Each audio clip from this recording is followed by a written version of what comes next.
BNP সরকার গুম খুনের সংস্কৃতি থেকে বেরিয়ে আসতে চায় বলে জানিয়েছেন আইনমন্ত্রী মোহাম্মদ আসাদুজ্জামান।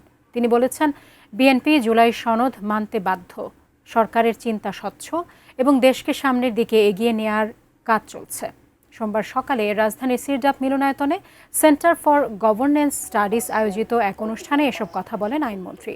তিনি বলেন, বিএনপি জুলাই সনদ মানতে বাধ্য, একথা জাতীয় সংসদে স্পষ্টভাবে বলা হয়েছে। সরকারের বিভিন্ন কার্যক্রমের কথা তুলে ধরে আইনমন্ত্রী বলেন, প্রধানমন্ত্রী দায়িত্ব নেওয়ার পর যেসব ব্যবস্থা নেওয়া হচ্ছে তা যথেষ্ট স্বচ্ছতার সঙ্গে করা হচ্ছে। গুম খুনের রাজনীতি থেকে বেরিয়ে এসে স্বচ্ছতা ও জবাবদিহির মাধ্যমে দেশ পরিচালনার প্রত্যয় জানান আইনমন্ত্রী।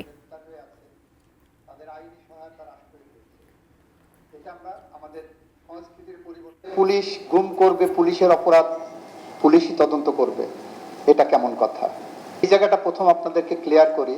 মানবাধিকার কমিশনের ওভারঅল যে ইনভেস্টিগেশনের জুরিসডিকশন সেটা সিজ হচ্ছে না।